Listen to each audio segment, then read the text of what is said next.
Hi there. It's CJ Miller. I'm in Shreveport, Louisiana.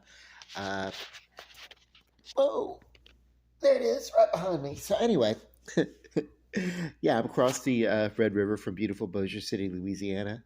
Do come check us out. So I'm so excited for the inclusion of these two volumes in my personal reading library. And the first one that I want to talk about, and I think I've talked about it a lot lately because I've just been excited about it, is this book, The Illuminatus Trilogy. Um, it first came out in the 70s, and it was like in three volumes, three books. So that's why it's huge. There's like over 800 pages or something. It's like as thick as a it's as thick as a Stephen King novel. Let's see. Yeah. How many pages? So I'm going to be reading for a while. Uh, ah, yeah. Anyway, so you guys have heard me mention uh, the what we now would call it EDM, electronic dance music, but it was acid house club music. Uh, uh, when they first started doing it, it was a band called the KLF, and of course they were formerly known as the Jams, and they were also known as the Time Lords, and they were also known as the Justified and Ancients of Mumu. And it was just two guys, and they kind of like set the trend for the anonymous bands, the anonymous groups, kind of like um, who else? Who else did I talk about when I was talking about that video? Uh, um, um, oh, Daft Punk. Yeah, those two guys from Daft Punk that always hid behind a robot facade. These guys played the stage hiding or dressed like ice cream cones thematically. Okay, so I've never actually read this book. Uh, I've been familiar with it ever since I was maybe, I want to say, 21 years old. I was 21 years old. I had just come back to Shreveport. I met a guy uh, and went to visit with them uh, in Mansfield, Louisiana, which is not that far. But I was in his vehicle, so we went out there, and I stayed at his house for a few weeks. But I was sort of at the mercy of like, when you go uh, to visit with someone, you kind of like stay until they wanted you to. Until they wanted to go back to town or whatever, whatever, it's fine. Uh, wasn't quite a kidnapping. It was more like a, gee, are we ever going to go back to Shreveport? Because I got things to do, you know. But yeah, um, yeah, it was cool. But he introduced me to this book. His name was Cosmo. I wonder if he's still. I haven't seen him in like years and years and years, and I often wonder, is he still around? You know. But yeah, he used to pop up in Shreveport at some of the clubs around Shreveport once in a while, and then I just don't see him anymore. It's a really neat guy. Very bizarre and strange, like me. I'm pretty sure in a different set of circumstances, we probably would have been soulmates. But anyway, yeah, he introduced me to this. It was like, uh, yeah, and the reason why is I was so obsessed with this song, that that came out, Justified and Ancient. It was everything all at once. It was at the time, I would say, in the early 1990s, it was very, very, it was a very fresh sound. It was just crossing over. I mean, there'd been like dance music, but nothing like this before. And it was like, acid house, everything. And on top of that, it was, you know, had a flavor of country. They threw in uh, Tammy Wynette. Of all, who would have thought, And this song just came out of nowhere, uh, and all of a sudden was everywhere, because it was everything. Whoever said that you can't be everything to all people had never heard of that song, Justified and Ancient. And there was a kind of a there was kind of a softer R&B version of it on their album, The White Room. It was almost a ballad at that point, and then uh, had a little bit of ambience to it, but then they did this was a they did the same song and really justified an ancient and released it as a single, and oh my god, and yeah, so but everything that the KLF represented uh, was the Illuminati taking place basically within the media. Uh, Not so much for anything. Maybe controlling the messages that we would hear, or regulating content or whatever when it's supposed to be free and open season. But it really, it was just exposing. Hey, there's a formula, and you have to abide by this formula, even if you think that you're creative.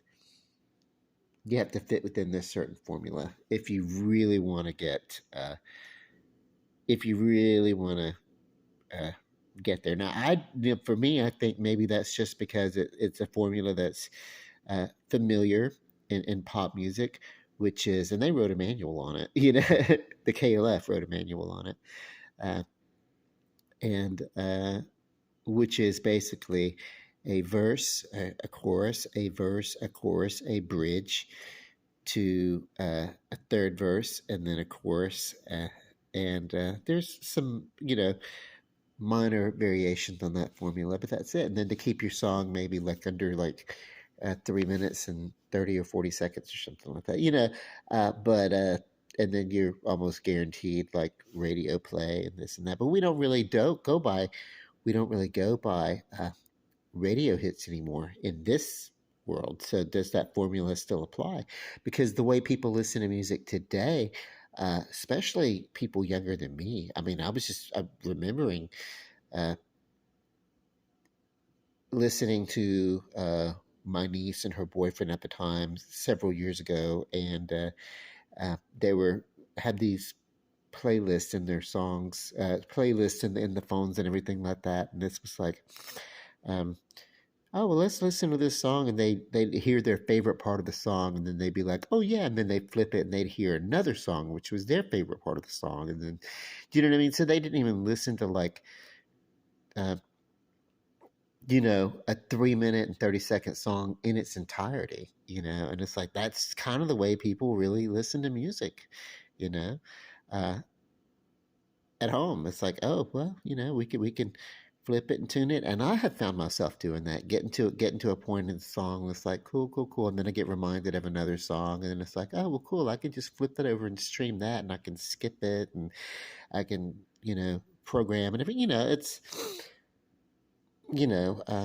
well, that is something that is curious because a lot of club mixes have to do with taking bits of songs and DJs in the 80s and 90s in clubs and everything, they would take samples of songs and they would layer them on top of each other and in quick succession of each other, and so you didn't really listen to like one whole song and then another whole song comes on, like the old jukebox days or something like that. But yeah, but it was just the Illuminati, and you were at the in media, especially in music, but visual media as well. But and so the public, what they're allowed is basically subjected to the rules of the Illuminati, and how easy it is to get in there and manipulate the system if you know the system, and then you can, through uh, quieter means, you can be agents of chaos. It's what they were. The KLF, they were just very chaotic, and there's a whole idea in pervading every aspect of music that they could. Which at one point, this phrase justified an ancient, that chorus in some variation ended up pervading just about every aspect of music that there was. And it was basically just to let you know, hey, screw it, like it's, we're just shaking things up. And it wasn't for any purpose other than to be, hey, we could just do whatever. And then, because they kind of load uh, the establishment and those rules to the establishment, and how basically how it lent to what people thought was creativity, but it was really unimaginative. It was counterproductive. It was counter creative, because it was just taking what was already out there and recycling it over and over and over and over and over again. The same few notes, the same few riffs, the same few elements. And so, lack of creativity. And I think it just has a lot to do with the fact that product that people put out that is commercial um, gets gets consumed because it feels familiar and it's easily accessible to the public. I don't necessarily know that there's a great big conspiracy on that, other than the fact that if you try to release something that is uh, too far against the grain, it upsets people, and then you end up with, you know, what happened in the 80s with rock music when metal music was getting a little too uh, when rock music was a little bit too sex, drugs, and rock and roll, so that you had, uh, you know, people petitioning for a rating system in music, in albums and stuff. So, and you had stores like, chains like Walmart would sell clean versions of albums. It's like, you know, that kind of stuff. So, anyway, uh, that's all about this band, the KLF. But they everything that they did really kind of got inspired by this. So, were they really serious about an Illuminati, or were they just playing out what they just got? Uh, oh my God! uh, yep. When the very first page, it's like, okay, lewd, lewd language, and so hilariously raunchy. I don't know. I don't know. Um, let me try another page. It's like a okay.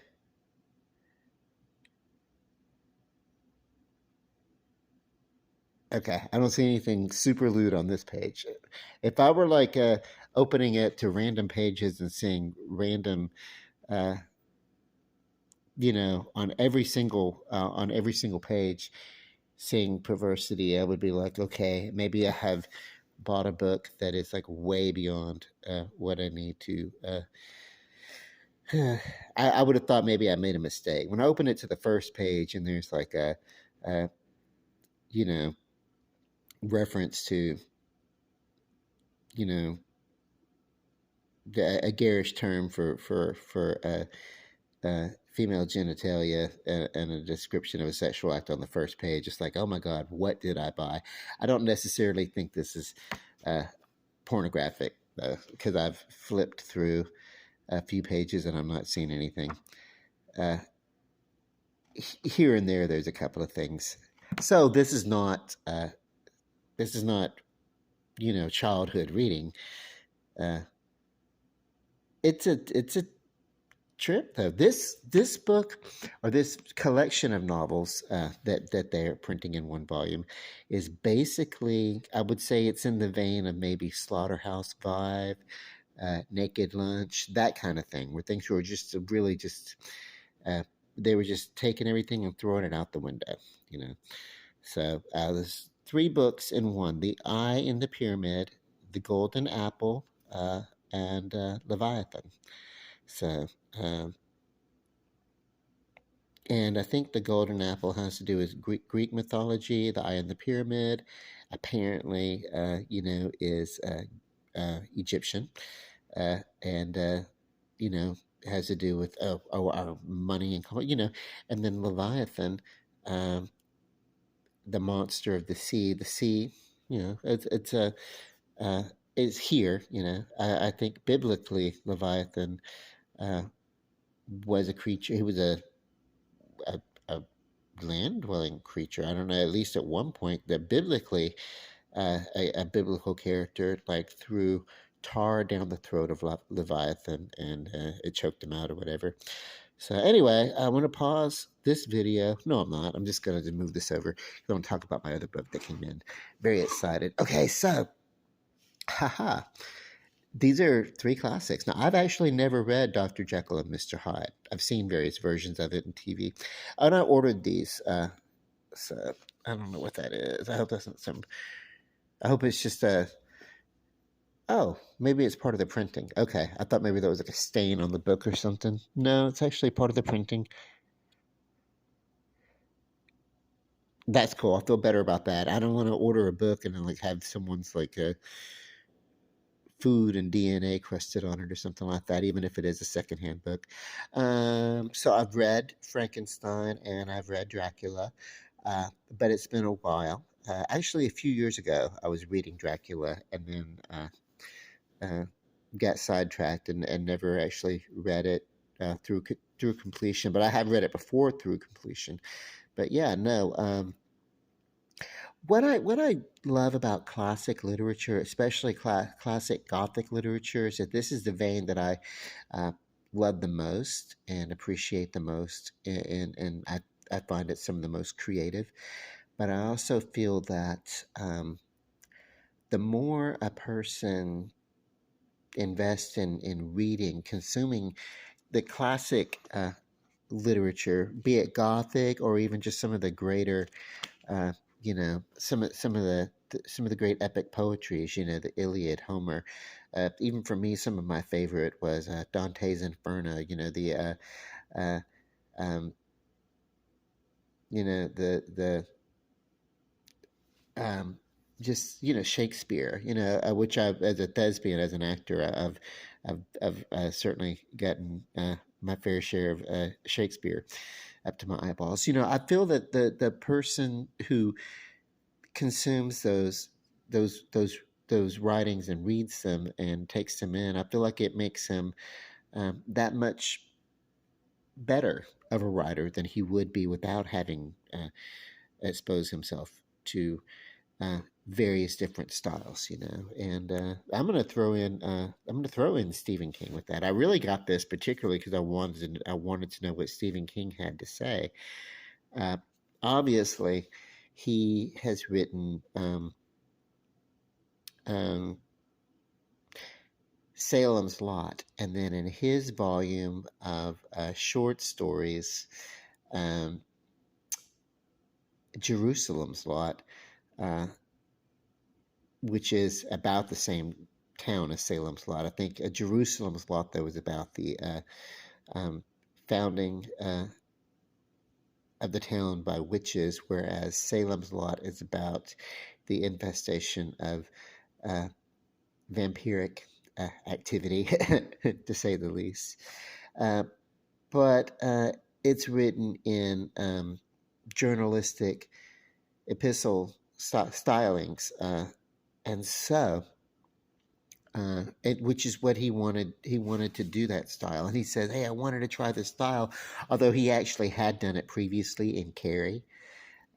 About a good third of Carrie is written in flashback epistle style. What you might call first person point of view. You know, or it's actually really second person point of view. And what I've always thought of as first person point of view or whatever, I never really, I've always gotten that wrong. Uh, it's actually considered third person point of view, which basically would be that the writer is not associated with any of the characters in the book and is not actually part of the story at all, but is just telling the story. Uh, you know, that's third person point of view. Second person point of view would be a person addressing a character in a story, uh,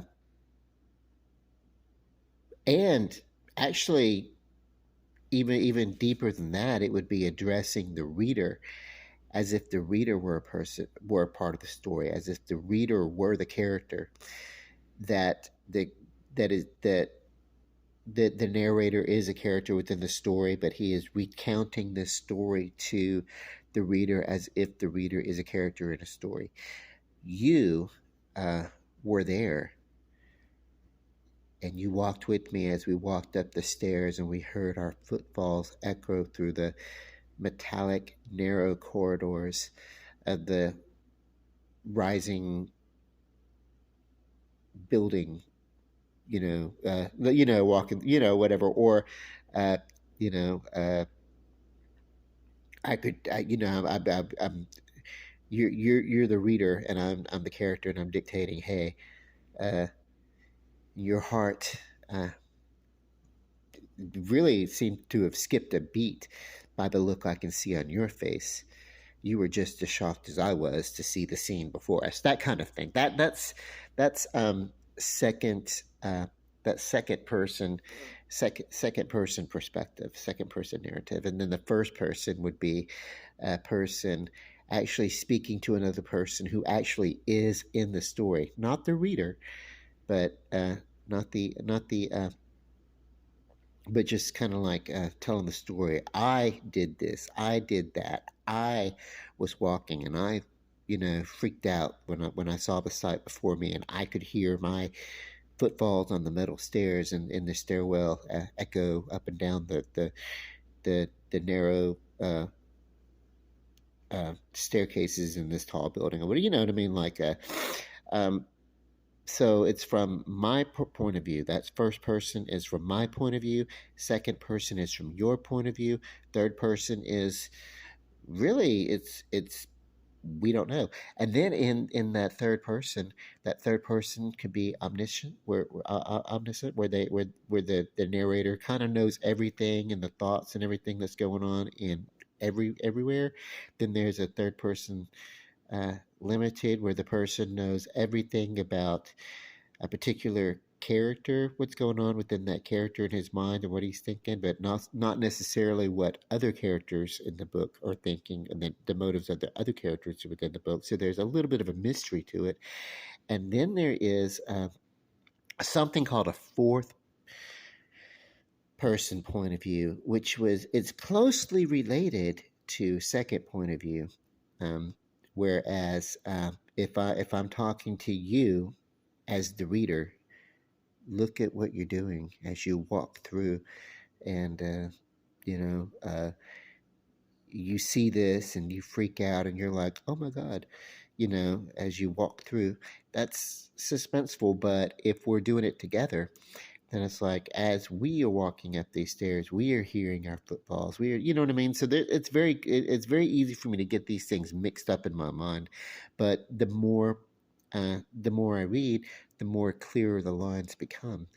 And also in a large body of work, perspective may change from first person point of view to second person point of view, third person uh, point of view, and fourth person, which is inclusive of we and our, and everything like that. So it's just bringing in that's just saying, hey, you, me, I'm talking to you, and there's other people here, and it's we and our, and it's a group of people. And yeah, so you know um and the definitive, what's it's not so important within a novel uh or a large body of work, as narratives are going to shift. But in a short story, it's probably more important to be more clear about perspective. But yeah, I'm excited to get in here and read this. These are three different Gothic stories, but I'm going to be very interested to see three different styles. I know for a fact that uh, Dracula shifts perspective. It's a pistol. It's first person perspective, but it shifts perspective. Whereas Frankenstein is first person perspective, as I recall, but doesn't really shift perspective too much. It might. I don't know. I don't know. And then, but it's limited. But it's first person limited. And that's where the confusion and the mix up between creator and monster, the not understanding truly the perspectives of each other. Uh, but and then Jekyll and Hyde. I have not read Jekyll and Hyde. So I have nothing to say on that. I'm excited. I'm going to have more to say on this as I get in here and read these things, but I'm so excited. By the way, if you're out there, I do want you to come visit. I want you to come see Shreveport, Bossier, Northwest Louisiana, all of it. But I would love for you to also visit these wonderful worlds that take place within books, these wonderful towns. You can go places that maybe you wouldn't necessarily be able to go to in real life, because you know it's just not But that's okay. A really great story um, can take you all the way to Germany. It can take you all the way to England by way of Romania. Uh, a good story like this can take you, I don't know, basically uh, all over the globe, even into the depths of the sea with adventure and suspicion. So, with that, hope you find a good book to read, and if you do, let me know about it. Love and light, peace. Good night.